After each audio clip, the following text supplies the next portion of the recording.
الحمد لله والصلاة والسلام على رسول الله وعلى آله وأصحابه ومن اهتدى بهداه أما بعد. وعن أبي هريرة رضي الله تعالى عنه قال رسول الله صلى الله عليه وسلم: إذا جاء رمضان فتحت أبواب الجنة وغلقت أبواب النار وسلسلة الشياطين. متفق علیہ. حاضرین،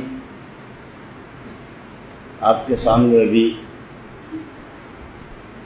صحیح ترین ایک حدیث، جس کی روایت پر دو بڑے امام بخاری رحمۃ اللہ علیہ اور امام مسلم رحمۃ اللہ علیہ متفق ہیں، جنہوں نے اپنی کتابوں میں اس حدیث کو نقل کیا ہے، پڑھی گئی، جس کا تعلق رمضان کی فضیلت سے ہے.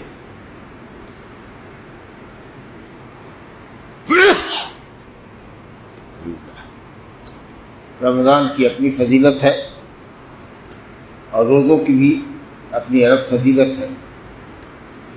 تو انشاءاللہ 2-3 دنوں میں انشاءاللہ ہم رمضان کی فضیلت سمجھیں گے، پھر بقیہ ایام میں روزوں کی فضیلت پر بات کریں گے. یہ حدیث حضرت ابو ہریرہ رضی اللہ عنہ سے مروی ہے. آپ جانتے ہیں کہ ابو ہریرہ کنیت ہے، ان کا نام تھا عبد الرحمن بن صخر. دوسی یمنی صحابی تھے.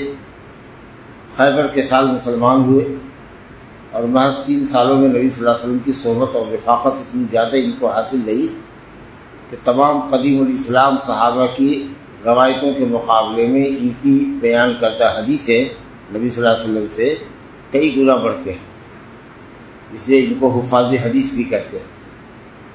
بڑا احسان ہے امت پر ان کا کہ انہوں نے امت کے لیے نبی صلی اللہ علیہ وسلم کی حدیثوں کو محفوظ کیا اور ہمارے لیے اس کو نقل کیا. رمضان کے تعلق سے یہ حدیث ہے: اذا جاء رمضان فتحت ابواب الجنہ. جب رمضان آتا ہے تو جنت کے دروازے کھول دیے جاتے ہیں اور جہنم کے دروازے بند کر دیے جاتے ہیں اور شیاطین کو جکڑ دیا جاتا ہے. اس میں کچھ چیزیں غور کی رعایت ہیں. جب رمضان آتا ہے، اذا جاء رمضان، معلوم یہ ہوا کہ رمضان کو رمضان بھی کہہ سکتے ہیں اور ماہ رمضان بھی کہتے ہیں. ماہ رمضان آتا ہے لیکن حدیث میں رمضان آتا ہے. قرآن مجید میں ہے شہر رمضان الذی انزل فیہ القرآن. رمضان کا مہینہ وہ مہینہ ہے، تو شہر کی اضافت رمضان کی طرف ہے اور یہاں صرف ہے کہ رمضان آتا ہے. تو معلوم یہ ہوا کہ دونوں استعمال کر سکتے ہیں، رمضان ہے اور یہ بھی کر سکتے ہیں ماہ رمضان. من صام رمضان ایمانا و احتسابا، بخاری مسلم کی روایت ہے، جس نے رمضان کے روزے رکھے، جس نے رمضان کی راتوں کا قیام کیا، اس کے اگلے گناہ معاف ہو. تو حدیث میں رمضان آیا ہے اور قرآن مجید میں شہر رمضان آیا ہے، تو دونوں کہہ سکتے ہیں رمضان ہے، ہم لوگ رمضان سے گزر رہے ہیں، اور یہ بھی کہہ سکتے ہیں کہ ہم لوگ ماہ رمضان سے گزر رہے ہیں، شہر رمضان سے گزر رہے ہیں. کچھ لوگ کہتے ہیں کہ نہیں، جب بولو تو کہو ماہ رمضان، رمضان نہ بولو. تو تمہاری بات مانیں کہ نبی صلی اللہ علیہ وسلم کی بات مانیں؟ نبی صلی اللہ علیہ وسلم نے صرف رمضان استعمال کیا ہے. اصل میں یہ مغالطہ اس لیے ہوا ہے لوگوں کو کہ ایک بہت ضعیف روایت آتی ہے کہ رمضان اللہ تعالیٰ کے ناموں میں سے ایک نام ہے. تو جب ہم کہیں گے کہ رمضان آ گیا ہے تو گڑبڑ ہو جائے گا، اشتباہ لگ جائے گا، کنفیوژن ہو جائے گا کہ اللہ آیا ہے کہ مہینہ رمضان آیا ہے. حالانکہ یہ بالکل ضعیف روایت ہے. اللہ کے ناموں میں سے کوئی نام رمضان نہیں ہے. رمضان مہینے ہی کا نام ہے جو روزے کا مہینہ ہے. اسی لیے غلط ہے. ضعیف حدیث سے تو فضائل کے باب میں بھی استدلال نہیں کیا جاتا ہے. چاہے جائے کہ شریعت کے احکام اور مسائل ضعیف روایتوں سے لیے جائے، چاہے جائے کہ اسلامی عقیدہ لیا جائے، کیے جائے کہ اللہ تعالیٰ کا نام اور اس کی صفت ثابت کی جائے، اس کے لیے تو بالکل اتھینٹک روایت ہونی چاہیے، بالکل صحیح روایت ہونی چاہیے۔ اللہ کے نام ضعیف روایتوں سے ثابت نہیں ہوتے، یہ حدیث انتہائی کمزور ہے۔ اس لیے رمضان کوئی اللہ کا نام نہیں ہے، یہ مہینے ہی کا نام ہے۔ اب قرآن نے شہر رمضان کہا، نبی صلی اللہ علیہ وسلم نے رمضان کہا، اس لیے دونوں جائز ہے کہ آپ یہ کہیے کہ رمضان سے ہم لوگ گزر رہے ہیں، یا کہیے کہ ماہ رمضان سے گزر رہے ہیں۔ یہ ایک نقطے کی بات تھی جو آپ کو اس میں سمجھایا۔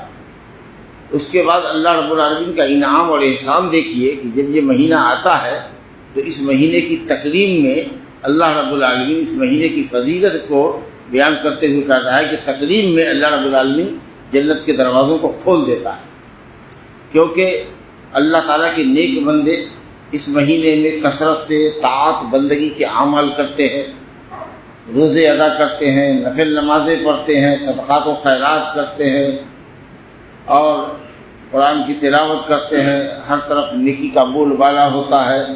اس لیے جنت کے دروازے کھولے جاتے ہیں، کیونکہ یہ نیک اعمال ہمارے لیے جنت میں جانے کا ذریعہ ہوتے ہیں۔ اسی لیے اللہ تعالیٰ اہل صیام کی، اہل قیام کی، رمضان والوں کی تقریب میں جنت کو کھول دیتا ہے۔ یہ جنت تمہارے نیک عملوں کا بدلہ ہے اور تم نیکی کر رہے ہو، اس لیے جنت کا دروازہ کھول دیا گیا۔ اب یہ جنت میں دروازے ہیں، اور 8 دروازے ہیں جنت میں، جبکہ جہنم میں 7 دروازے ہیں۔ اور آپ کو حیرانی ہوگی کہ دروازے کے 2 پٹ ہوتے ہیں، اور دونوں پٹ کے درمیان دوری کے سلسلے میں حدیث مسلم شریف میں آئی ہے کہ 40 سال کی مسافت ہوگی۔ ایک دروازے کے پٹ کے درمیان، دونوں پٹ کے درمیان 40 سال کی مسافت ہوگی۔ جبکہ دوسری روایتوں میں آیا ہے کہ جنت کے دروازوں کے پٹک کے درمیان کی جو دوری ہوگی وہ مکہ سے لے کر کے یمن تک، اور ایک روایت میں کہ مکہ سے لے کر کے حجر تک، اور ایک روایت میں ہے کہ مکہ سے لے کر بصرہ تک۔ تو مکہ سے لے کر کے یمن، مکہ سے لے کر کے قطر اور بحرین، اور مکہ سے لے کر کے ملک شام، اور یہ تینوں مسافتیں، یمن ہے مکہ کے دکن میں، بصرہ ہے مکہ کے اتر میں، اور قطر اور بحرین ہے مکہ کے پورب میں۔ یہ تینوں شہر تقریباً ایک ہی مسافت کے ہیں، اور اندازہ اس وقت کے حساب سے یہ ہے کہ 1237 کلومیٹر 1237 کلومیٹر مکے سے یمن، مکے سے قطر اور مکے سے بصرہ ہے، تقریباً 2-4 کلومیٹر کے آگے پیچھے سے۔ اب اتنا لمبا چوڑا دروازہ ہوگا، لیکن ایسا بھی ایک دن آئے گا کہ اس پر اتنی بھیڑ ہوگی داخلے کی کہ کچھ نہ کچھ ہو۔ اس قدر اللہ تعالیٰ جنت میں اپنے نیک بندوں کو داخل کرے گا۔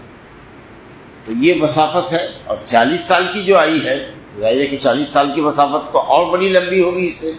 تو اہل علم نے کہا کہ ہو سکتا ہے کہ جنت کا کوئی دروازہ اتنا بڑا بھی ہو جو 40 سال کی مسافت کا ہو، لیکن عام دروازے جو جنت میں ہوں گے وہ تقریباً 1237، 1240، 45 کلومیٹر کے درمیان کے کشادہ ہوں گے۔ آپ غور کیجئے کہ کتنا وسیع و عریض دروازہ ہوگا، اللہ کے فضل عظیم کو دیکھیں۔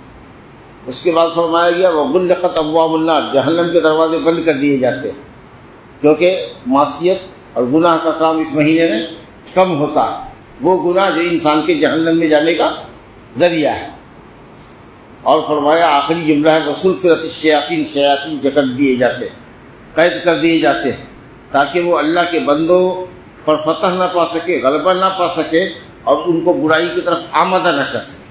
یہ اللہ کا کرم دیکھیے کہ موسم کو ایسا سازگار کرتا ہے کہ بندوں کی عبادت ہو جائے اور ان کی طبیعت نیکی کی طرف راغب ہو، وہ ان کو گمراہ نہ کر سکے، تاکہ زیادہ سے زیادہ اللہ کے نیک بندے نیکیاں کما لیں۔ اب کچھ لوگ یہ کہتے ہیں کہ بھائی اگر شیاطین جکڑے ہوئے ہیں تو پھر اس مہینے میں بھی ہم دیکھتے ہیں کہ گناہ ہوتے ہیں، معصیت ہوتی ہے، ایسا کچھ کہتے ہیں۔ اسی لیے یہ جملہ نعوذ باللہ صحیح نہیں ہے، بالکل غلط۔ دیکھیے نبی صلی اللہ علیہ وسلم پر الزام ہے، جب یہ نبی صلی اللہ علیہ وسلم کا فرمایا ہوا جملہ ہے تو ثابت ہے۔ تمہاری سمجھ میں نہیں آ رہا ہے کہ شیطان جکڑے ہوئے بھی ہیں اور گناہ بھی کچھ کرنے والے کرتے ہیں، تو اہل علم سے پوچھو نا، وہ تمہیں بتائیں گے۔ تو اس کے کئی جواب اہل علم نے دیے ہیں کہ شیاطین جکڑے جاتے ہیں اس مہینے میں، تو شیاطین سے مراد سرکش شیاطین جو انسانوں کے بڑے کٹر دشمن اور بڑے مخالف دشمن ہوتے ہیں، جو ویٹرن قسم کا ہے بدمعاش شیطان، جو زیادہ بڑے جرم کراتا ہے انسان سے، اللہ تعالیٰ اس کو جکڑ دیتا ہے۔ چھوٹے چھوٹے جو شیطان ہوتے ہیں وہ کھلے رہتے ہیں۔ دوسری بات یہ ہے کہ گناہ کا سورس صرف شیطان نہیں ہے، ہمارا اپنا نفس بھی تو ہے، جس کے اندر اللہ نے گناہوں کی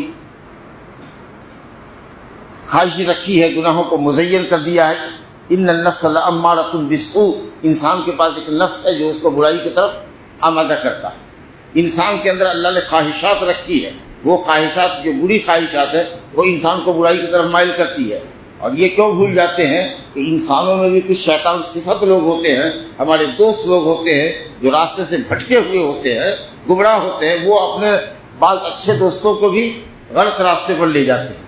تو گمراہی کا سورس شیطان نہیں ہے، ہمارے اندر ایک نفس اللہ نے ڈالا ہے وہ بھی ہے، انسانوں میں بھی شیطان صفت ہوتے ہیں۔ اور پھر جیسا کہ میں نے کہا سرکش شیاطین جکڑے جاتے ہیں، کل شیاطین نہیں۔ اور تیسری بات یہ کہ صاحب شیاطین جکڑے جاتے ہیں، اس کا اثر یوں دکھتا ہے کہ اس مہینے میں گناہ کا ریشیو بہت کم ہو جاتا ہے، بہت کم ہو جاتا ہے، حتیٰ کہ پیشہ ور زانی، شرابی، کبابی بھی اس مہینے میں لاج رکھتا ہے۔ وہی رمضان کا مہینہ ہے، کیسے چوری کریں گے، کیسے بدمعاشی کریں گے۔ وہ آدمی جو ہر وقت سگریٹ پیتا ہے، چین اسموکر ہے، وہ بھی روزہ رکھتا ہے، تو دیکھیے کیسے صبر کر پاتا ہے کہ صاحب وہ 12 گھنٹہ 14 گھنٹہ سگریٹ نہیں پیتا ہے۔ تو وہ جو شرارتیں آپ رمضان میں دیکھتے ہیں، جو معصیتوں کی گرم بازاری آپ رمضان میں دیکھتے ہیں، اللہ کا شکر ہے کہ رمضان کے باہر دیکھتے ہیں، غیر رمضان میں وہ آپ دیکھتے ہوں گے کہ ماہ رمضان میں شرارتیں، معصیتیں انسان کی کم ہو جاتی ہیں۔ تو یہ اللہ تعالیٰ کا خاص فضل ہے کہ وہ رمضان کے اندر اس طریقے کے ماحول کو کریٹ کرتا ہے، تیار کرتا ہے، تاکہ اس کے بندے زیادہ سے زیادہ نیکی کریں۔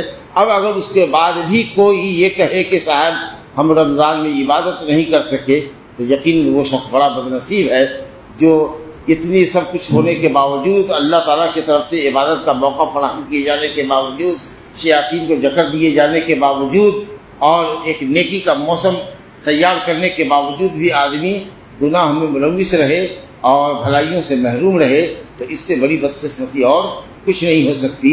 اور اسی لیے نبی صلی اللہ علیہ وسلم جب ممبر پر چڑھ رہے تھے تو حضرت جبریل نے بددعا کیا، رغم انف امرئ، اس آدمی کی ناک خاک آلود ہو، وہ آدمی ذلیل و رسوا ہو جس کو اللہ تعالیٰ رمضان مبارک نصیب کرے، اور اس کے باوجود بھی وہ اپنے گناہوں کی، خطاؤں کی معافی اللہ سے نہ کروا سکے۔ میری دعا ہے کہ اللہ تعالیٰ نے جو یہ موقع مبارک ہمیں نصیب کیا ہے، اس مہینے کی ہم قدر کریں اور زیادہ سے زیادہ نیکی کے کام کریں اور اپنے کو جنتی بنا لیں۔ وباللہ التوفیق، وصلی اللہ علی نبینا محمد وآلہ وصحبہ اجمعین۔